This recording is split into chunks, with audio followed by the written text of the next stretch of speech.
Mheshimiwa Spika, naomba nitumie nafasi hii kwa dhati ya moyo wangu kumshukuru Mheshimiwa Rais Dr. Samia Suluhu Hassan, Rais wa Jamhuri ya Muungano wa Tanzania, kwa imani kubwa aliyonionyesha kwangu kwa kuniteua nimsaidie katika jukumu la utumishi kwa nafasi ya Waziri Mkuu wa Jamhuri ya Muungano wa Tanzania.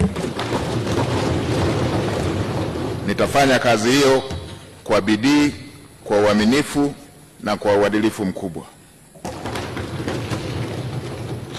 Pili, nimpongeze kwa dhati Mheshimiwa Rais kwa hotuba nzuri.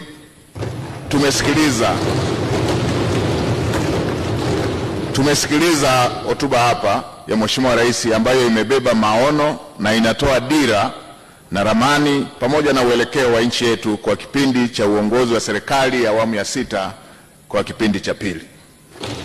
Kwetu sisi serikalini, kwa niaba ya serikali, mawaziri watakaoteuliwa pamoja na watendaji wakuu wa wizara na taasisi zake walioko hapa, tumepokea kama maelekezo na miongozo ambayo tutaifanyia kazi.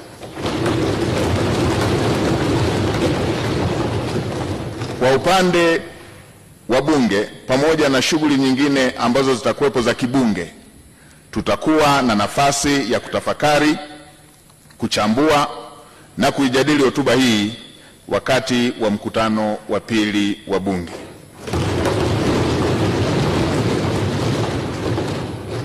Kwa mantiki hiyo, Mheshimiwa Spika, nitumie fursa hii kuwashukuru wabunge wote kwa ushirikiano ambao wametoa katika kuidhinisha jina langu.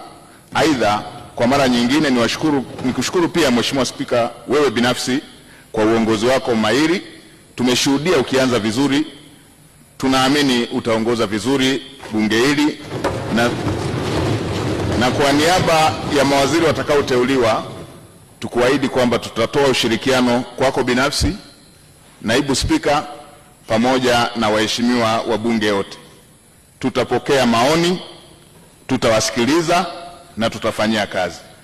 Na kipekee niwashukuru wananchi wa jimbo la Iramba pamoja na Chama cha Mapinduzi kwa kukubali niendelee kuwatumikia kwa nafasi ya ubunge ulionifanikisha kuweza kupata nafasi hii.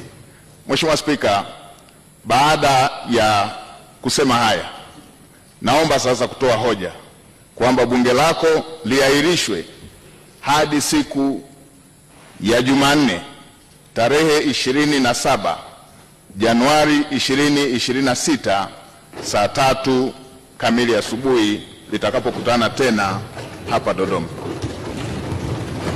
Mheshimiwa Spika, naomba kutoa hoja. Hoja imetolewa, imeungwa mkono. Sasa mtawahoji. Waniafiki bunge kuahirishwa mpaka tarehe 27 mwezi wa kwanza mwaka 2026 waseme ndio. Ndio. Wasiafiki waseme sio.